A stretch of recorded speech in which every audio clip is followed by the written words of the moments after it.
हरिओम. आज बुधवार 3 जून 2026 अधिक ज्येष्ठ संकष्ट चतुर्थी.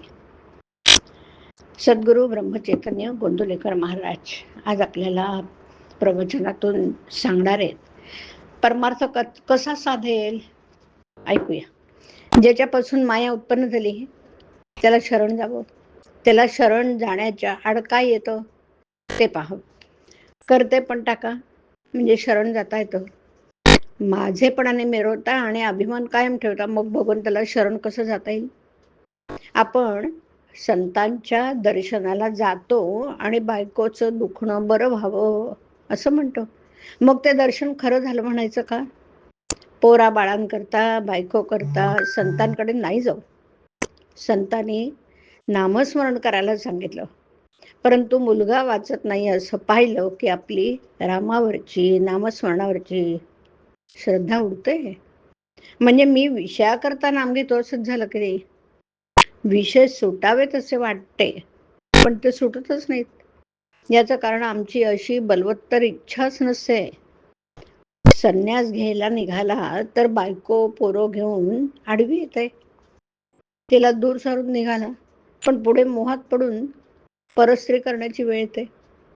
माणूस व्यसना करता हे सर्व करतो, परंतु परमार्थाकरता विषय आणि मोह दूर करून साधन कर म्हटलं तर निंद्रा सबबी आपल्या डोळ्यासमोर उभ्या राहतात.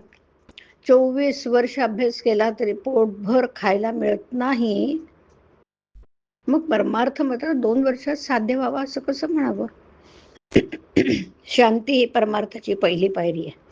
परमार्थ हा समजुतीचा आहे, उगीच कष्ट करण्याचा किंवा पारायणाचा नाही.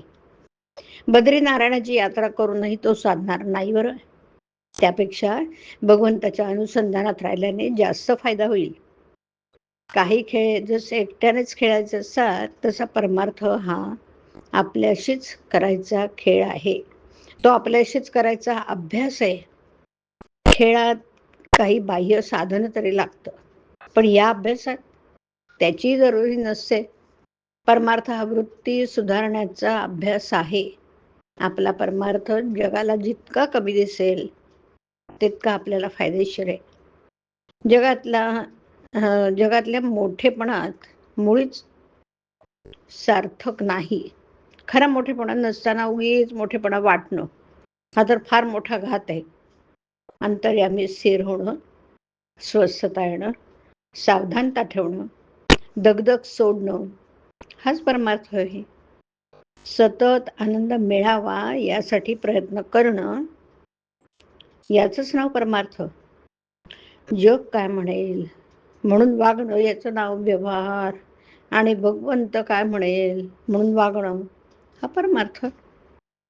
कर्तव्यात भगवंताचं स्मरण हेच परमार्थाचं सार. हरिओम. हरिओम तत्सत. हरिओम.